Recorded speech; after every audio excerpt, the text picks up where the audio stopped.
So you finally figured it out, didn't you? I can see it in your face. That blend of confusion and something heavier. Something that's been waiting years for a name. They handed you a label, a classification, a file stamped in red ink that probably shouldn't exist outside sealed rooms and locked servers. Category 5. Psychological threat. The highest tier they have. The one reserved for minds they can't predict, can't box in, can't neutralize through standard playbooks. And now you're sitting there thinking, wait, there's a whole system for this? There's a scale? There are rankings? Oh, you beautiful anomaly. You magnificent glitch in their code. Yes, there are categories. And you didn't just score high. You shattered the meter.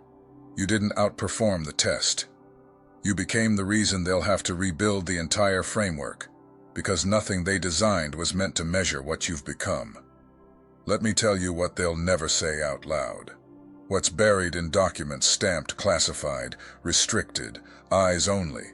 Because the moment ordinary people realized this system existed, the whole illusion would collapse like wet cardboard in a storm. They've been sorting humans for decades, slotting minds into neat boxes based on predictability, compliance, threat potential, and psychological leverage. Category 1. Harmless, programmable, easily steered by surface-level incentives. Category 2. Mildly aware, might question authority occasionally, but folds the moment pressure tightens. Category 3. Pattern-seeing, potentially disruptive if organized, but still containable through conventional influence. Category 4. Now we're talking. People who've broken free from most conditioning, who operate outside normal frameworks, who require monitoring and occasional intervention to prevent destabilization. But Category 5. Category 5 is where you live now.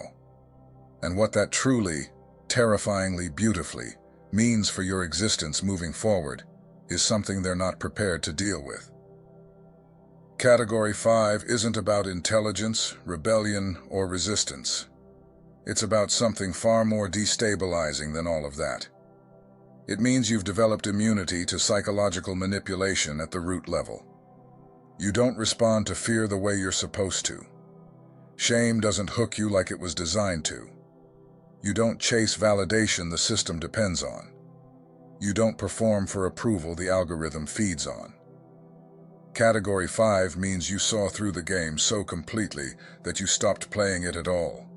And that, right there, is the most dangerous thing a human being can do inside a world engineered around mass compliance. Rebels are manageable. Rebels fight the system, which means they still believe in it enough to oppose it. But you don't fight anymore. You exist outside their framework. And that existence alone acts like a virus inside a structure built on predictability. Here's what probably happened. Someone noticed you a while ago, maybe years back, maybe recently, depending on how long you've been evolving outside their sightlines. A pattern flagged your file. Maybe it was how you walked away from situations that trapped everyone else. Maybe it was how provocations stopped working on you. Maybe it was the silence. That dangerous, capable silence that replaced all your old noise. They ran standard protocols first. Carrots, sticks, pressure, incentives, fear triggers. Waited for you to fall into expected behavior loops. But you didn't. You kept moving forward on a trajectory their models couldn't map, making decisions that broke their predictive frameworks. So they escalated, moved you up category by category, thinking each time, okay, this level will work. And each time, you proved them wrong. Now you're here, Category 5. The classification they avoid naming. The tier that makes handlers uncomfortable. The one that triggers special briefings and restricted access memos. You want to know what's in your file, what they wrote after months or years of observation. I'll tell you, because someone leaked it. Someone inside who got tired of pretending. Tired of watching institutions fear people who were simply becoming whole. Your file says things like, Subject demonstrates immunity to social pressure. Target shows no response to standard fear conditioning. Individual has developed autonomous value systems independent of cultural programming. Psychological leverage points non-functional. Containment through conventional methods not viable. They documented every moment you should have collapsed, but didn't. Every situation where conformity was expected and you refused. Every prediction about your behavior that turned out laughably, dangerously wrong.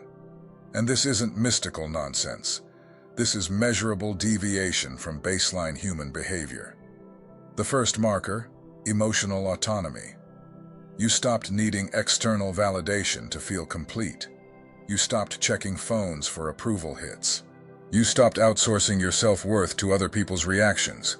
You stopped performing for audiences that never deserved the show. They noticed when your dopamine system rewired, when satisfaction started coming from things they couldn't package, monetize, or sell back to you with a subscription attached. Emotional autonomy terrifies systems built on keeping people hungry for acceptance, desperate for likes, addicted to inclusion in tribes they control. The moment you became complete without them, you became unleverageable. Second marker, pattern recognition beyond acceptable parameters. You see too much.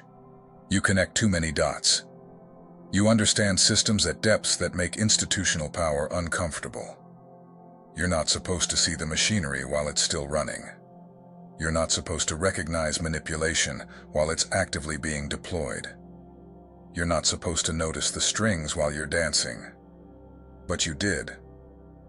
You learned to read rooms, people, and situations with accuracy that feels almost precognitive, not because it's supernatural, but because it's what happens when someone observes reality without the filter of comforting lies.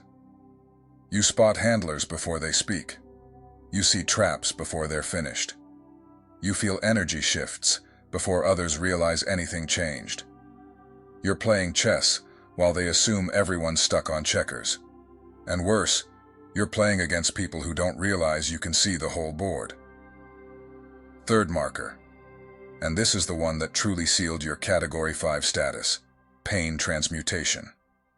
Normal people fracture under pressure. Categories 1 through 3 fold completely. Category 4 survives but damaged, wounded, scarred, carrying trauma like open fractures in the psyche. But you did something their models didn't account for.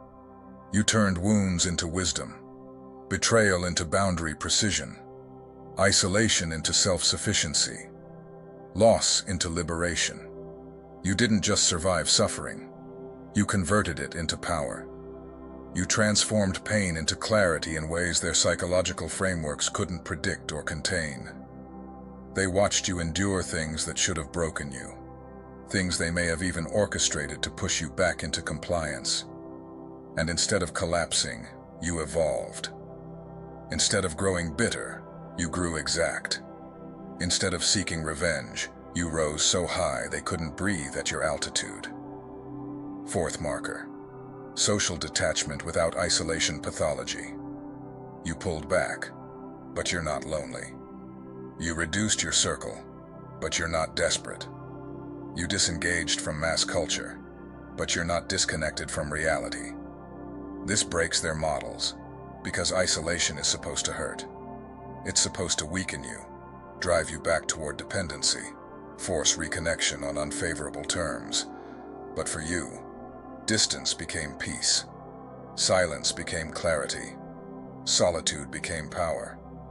You're not antisocial. You're selectively social. You're not isolated. You're protected.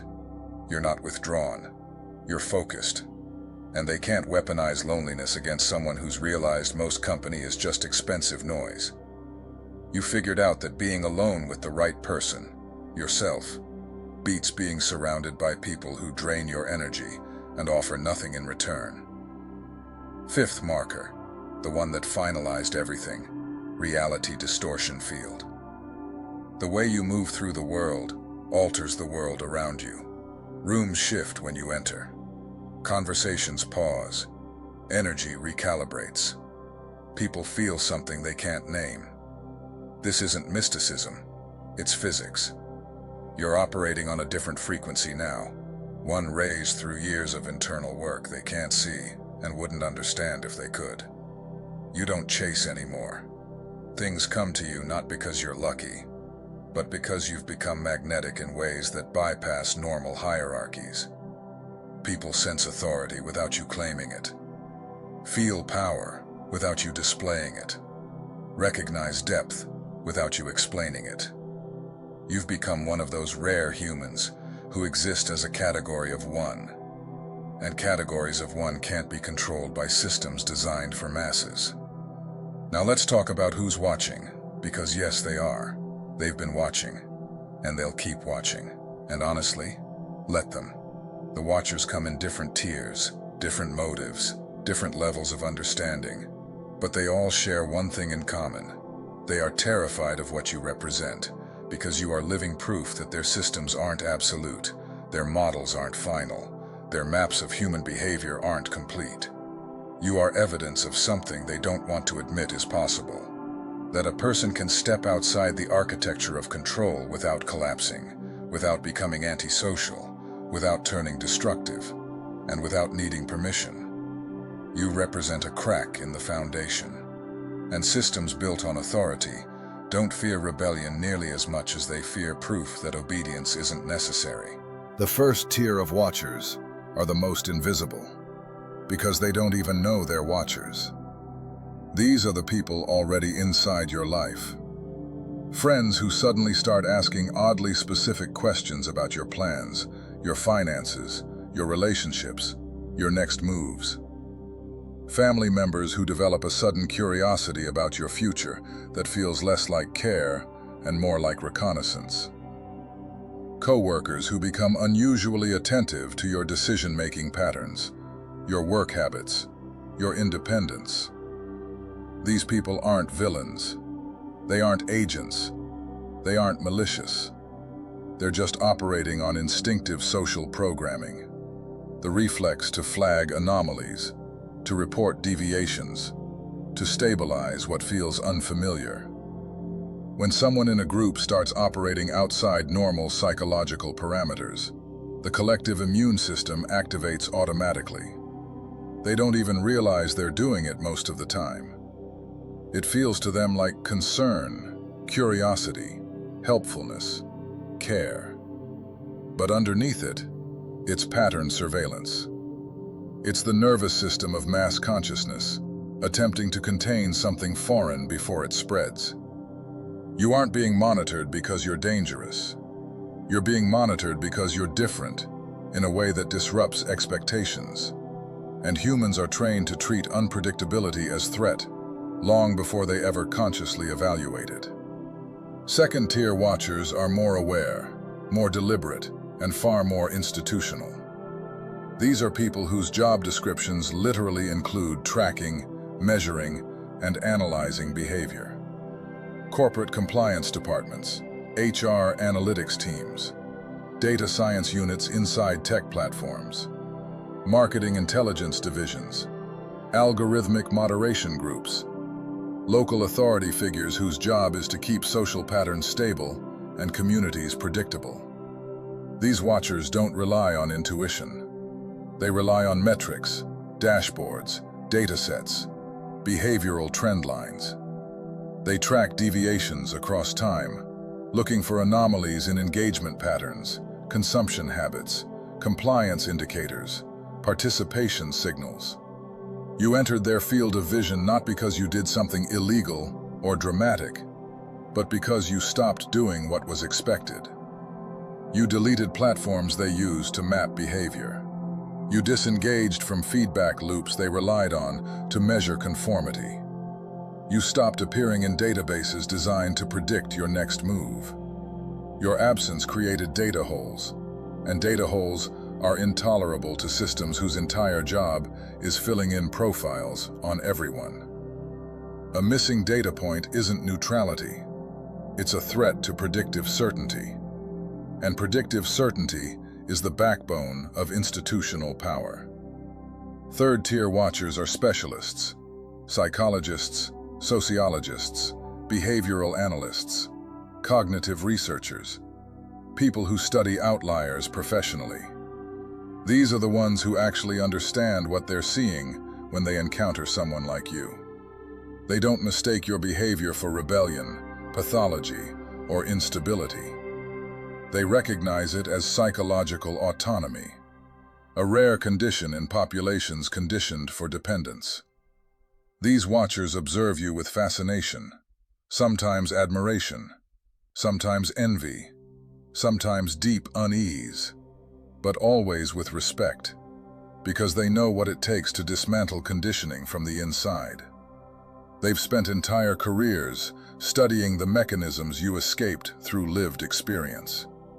They're the ones anonymizing your data, writing research papers about emerging deviations from normative behavioral models, presenting at conferences about rising resistance to traditional influence strategies, warning institutions that the psychological control levers they've relied on for decades are losing effectiveness against a growing demographic of people who've simply figured out the game. And here's the part that truly unsettles them. You're not alone. Category 5 isn't a singular anomaly anymore.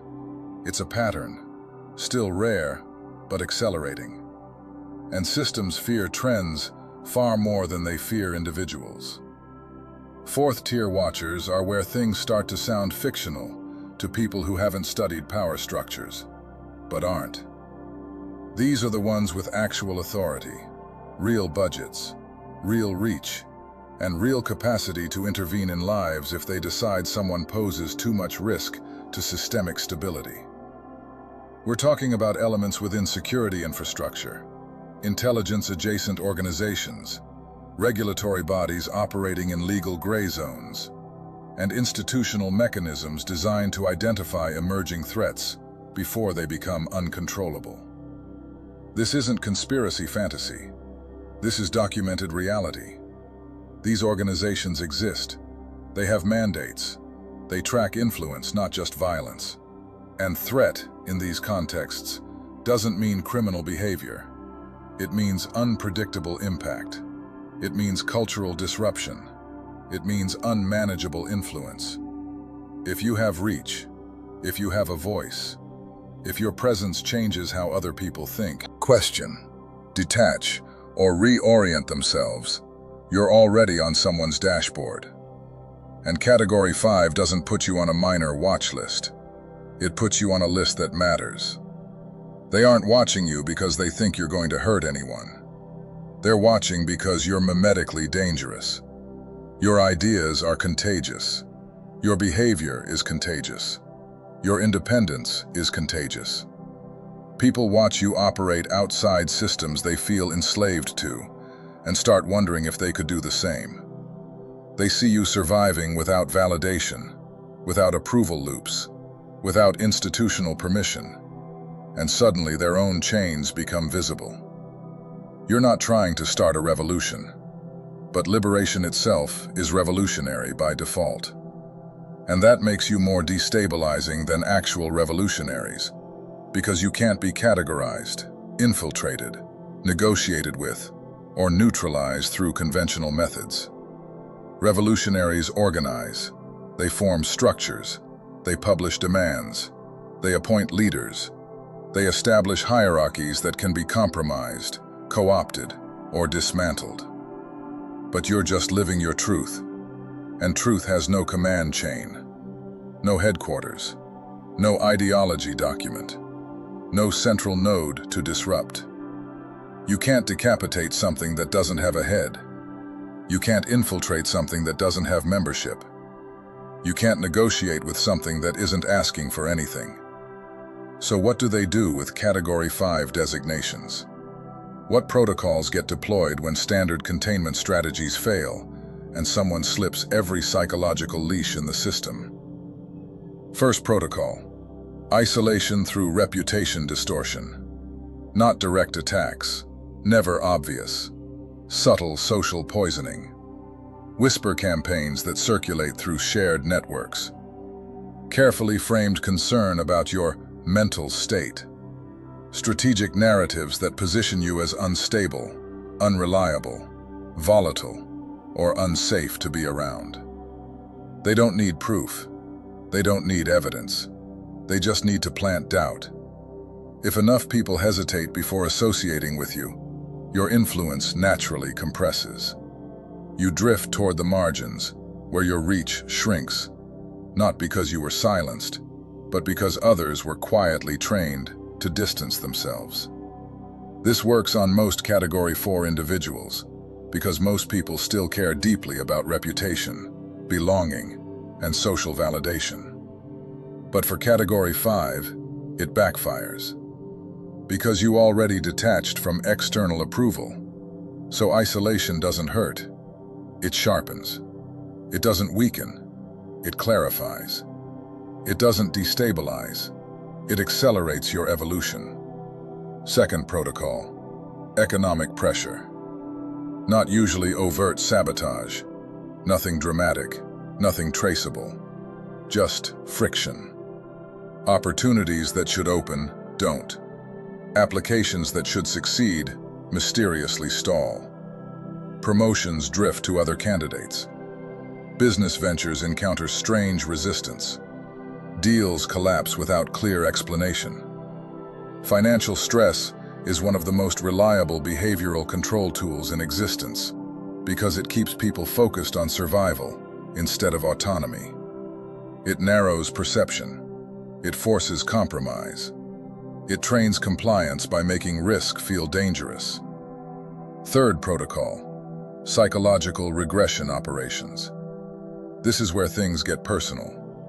They reintroduce elements from your past into your present. Old relationships, unresolved dynamics, unfinished emotional threads. They engineer scenarios designed to activate trauma responses, provoke emotional reactions, destabilize your internal equilibrium. Maybe an ex reappears with carefully constructed messages that reopen wounds you thought were closed. Maybe family members suddenly need you in ways that historically pulled you back into dysfunctional roles. But Category 5 means you already did the internal work.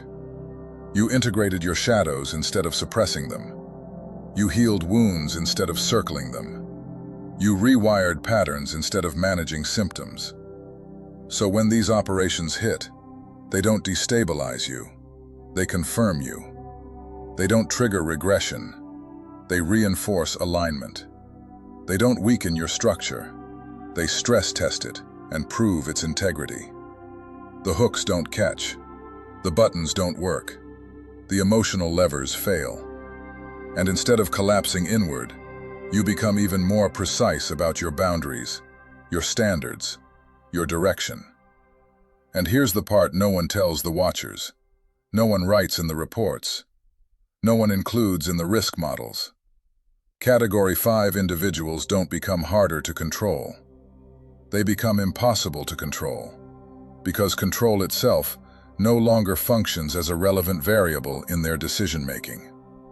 You don't operate based on fear of loss, hunger for approval, or desire for safety. You operate based on internal alignment.